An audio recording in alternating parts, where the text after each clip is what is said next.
Plus de 40 000 tracteurs de série T5 et T6 ont été commercialisés ces dernières années en Europe.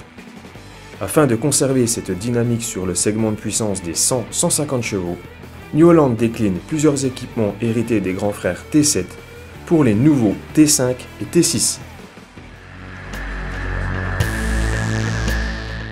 La gamme T6 totalise 6 modèles, allant de 115 à 145 chevaux de puissance nominale. Une surpuissance de 30 chevaux est disponible sur tous les modèles, portant le plus gros à 175 chevaux. Ils sont motorisés par un bloc 4 cylindres de 4,5 litres, tandis que le plus gros modèle, le T6 180, est le seul à recevoir un 6 cylindres de 6,7 litres. La motorisation maison, Fiat Powertrain Technology, répond à la norme Tier 4 finale uniquement avec le SCR EcoBlue et l'adjonction d'AdBlue. Ces tracteurs sont reconnaissables par leur nouveau design et le toit de cabine hérité des T7. Côté transmission, deux choix sont disponibles, soit la semi-powershift électrocommande ou la variation continue autocommande. Avec la transmission autocommande, on retrouve l'accoudoir Sidewinder 2 avec la palette ICP et l'écran IntelliView 4 tactile de 10 pouces. Avec la transmission électrocommande, l'agencement est complètement différent. Un accoudoir accueille le levier de vitesse, tandis que la majeure partie des commandes sont regroupées sur la console de droite. Le niveau d'équipement est plutôt de type entrée de gamme avec l'électrocommande et plutôt haut de gamme avec l'autocommande. Les 6 modèles T6 reposent sur un empattement long de 2,65 m. New Holland annonce un rayon de braquage de 4,30 m. Pour les braquages à très faible rayon, New Holland propose le pont Supersteer en option. Pour le confort du chauffeur, le T6 peut être équipé du pont avant suspendu TerraGlide, de la cabine suspendue et d'un large choix de sièges à suspension pneumatique à basse fréquence. Les T6 sont des tracteurs à la carte, offrant différentes options et répondant aux besoins des agriculteurs.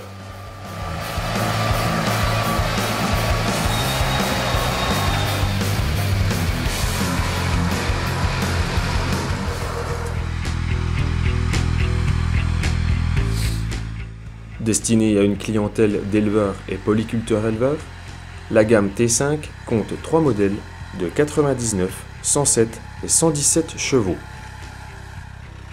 La puissance est fournie par un bloc maison 4 cylindres de 3,4 litres de cylindrée, auquel s'ajoute une vanne EGR en plus du SCR pour répondre à la norme Tier 4 finale. Cette technologie limite l'encombrement sous le capot et favorise la visibilité pour un tracteur principalement destiné à une utilisation au chargeur frontal. Autre évolution sur ce tracteur, ils peuvent recevoir le pont avant suspendu TerraGlide et également des roues en monte de 28 pouces à l'avant. La structure de la cabine est à 6 montants. Le troisième vérin du relevage est supprimé, favorisant la hauteur totale du tracteur, abaissée de 4 cm. Le confort est également amélioré avec une suspension de cabine mécanique proposée en option. Le relevage arrière a une capacité de levage supérieure à 5 tonnes. Côté transmission, le T5 est doté de l'électrocommande, une semi-powershift à 16 rapports avant-arrière ou 17 rapports avant et 16 arrière en option. En cabine, le tableau de bord est solidaire du réglage de la colonne de direction. Pour les travaux au chargeur, le joystick intègre le changement des rapports de transmission. Cette commande de chargeur est disponible en version mécanique avec un levier fixé sur la colonne de droite et une version électro-hydraulique avec un levier en bout d'accoudoir.